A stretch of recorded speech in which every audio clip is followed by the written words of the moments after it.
So it's 2025, and you want to you want to start the year off strong. You want to conquer your goals, but hold on a second, okay?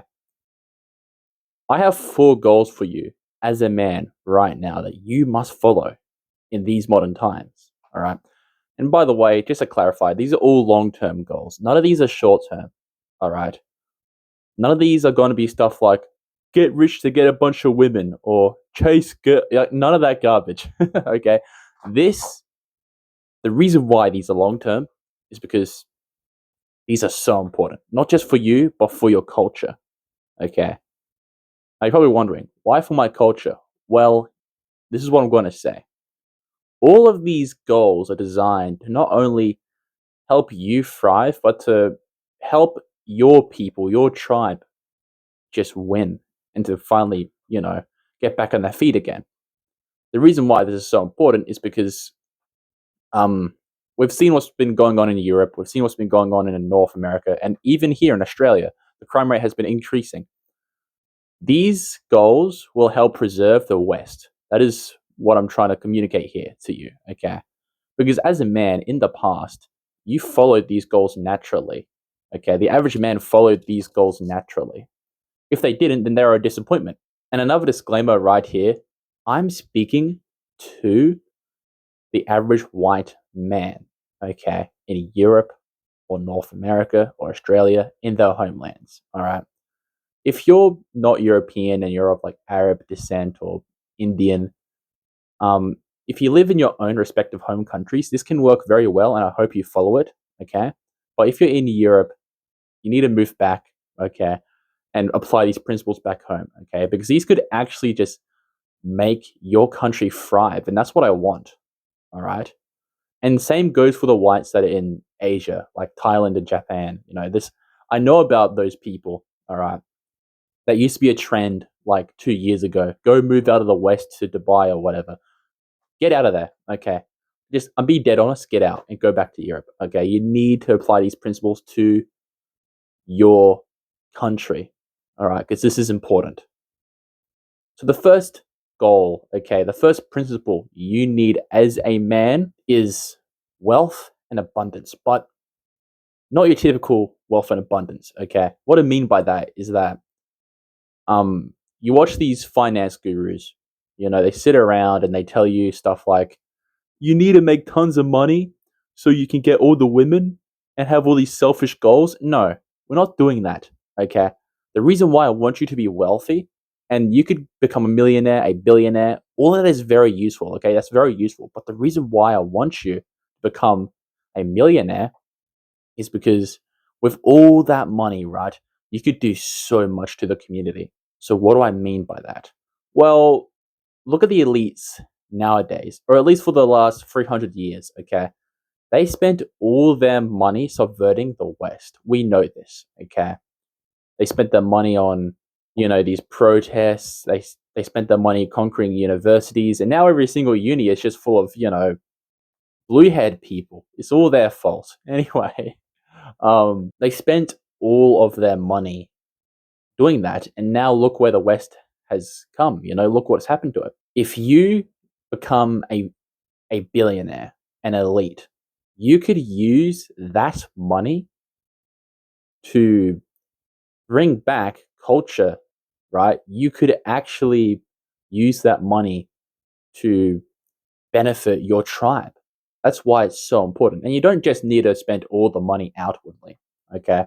You can spend it on your own family. You could buy yourself a big house. That is very important. I'll get into that later, why you should buy yourself a big house. You could buy, you can even buy some object material things. Like, I would be fine with you buying like a nice Porsche because let's be real, I would like one as well. But don't be selfish with your money. Okay. If you become a millionaire, at least spend 10 grand on like maybe some movement. Okay. A movement that preserves your people. Or you could drop 10 grand on a church that needs repairing. Okay. Money is such a useful asset. All right. Now, for the second one, this has been a trend for the last couple of years. People would be like, you need to get a trad wife. but all they do is jack off every day, so they'll never get her, you know?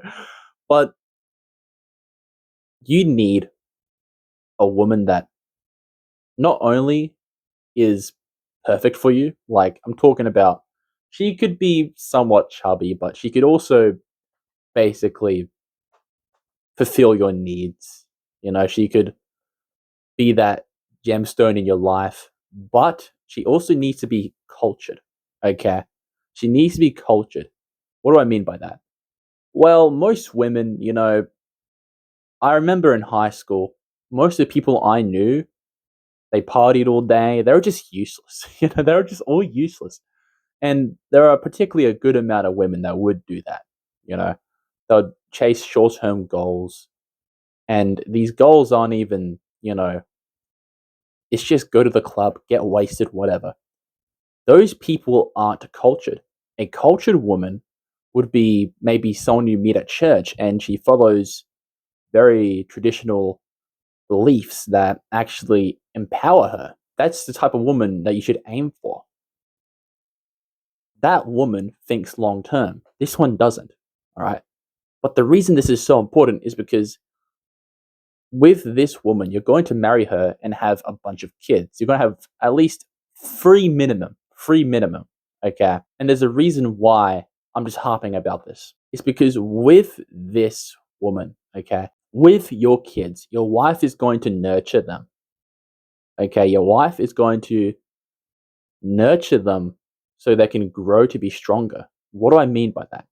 Well, with modern day families, okay, I remember when I was young, a lot of times I couldn't go outside. Now, why was that? Well, my mother was very scared that I would get abducted, okay? Because on the news, you see it all the time. Child gets abducted by a greasy old man. Um, that was especially a very big thing in 2014. Remember that? So she would helicopter parent me. Now, that does not grow a strong child. That grows a dependent one that's dependent on his parents. But back then, in the 1800s, they raised their kids to be independent.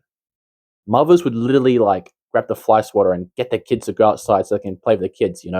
They'd force them outside the house. They'd force them to learn these skills like how to cook. This is a lost art. And if you bring it back to your family and teach your kids how to be independent, they will mature to actual adults. And if we get a bunch of men doing that, we can preserve Western culture because that's what built Western culture. And this ties to our third point, preserve culture. All right. Think of it like this. If you're kind of leaving your kids alone, you don't care about them, and you don't care if they go to parties and get wasted, you're not preserving any culture. Instead, you're kind of destroying culture because that's not actually, a part of culture. That's a part of degeneracy. All right. Instead, you want to kind of teach your kids about the importance of your national culture and ethnic culture. For example, if you're Catholic, right, you could have an idol of Christ in the living room. And for some people, this may sound a bit over the top, and I do theologically disagree with it, but it's still effective. Okay, you could have an idol of Christ, and you could make your kids venerate it in a sense.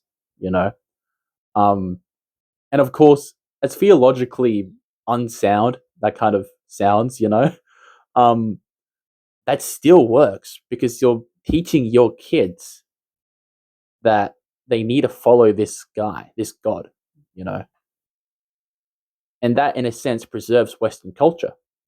Now you could teach your kids about customs like being a gentleman, looking after themselves, not being selfish. You could teach them how to think long term. All right. The more we do this, the stronger we make our own countries and our own cultures. Something I'm planning on doing is that in the future, when I have my own house, okay, a big house, all right, I'm going to have two flags. One of the Australian flag, right? And then the Union Jack just right next to it. All right. This is supposed to teach my kids about the importance of cultural customs and traditions, okay, and your ethnicity. All right. That's something we've lost. If we bring that back, then we can actually contribute to our tribe and our people. Now, about the big house thing, right? When I said a minimum of 3 kids, the reason why I want you to get a big house is so you can support that. If you live in an apartment and you get like 6 kids, how's that going to turn out? They're all going to become adults, you know, they're going to stand around and one of them's going to be sleeping on the floor, the other one's going to be sleeping in the balcony, because it's not enough beds.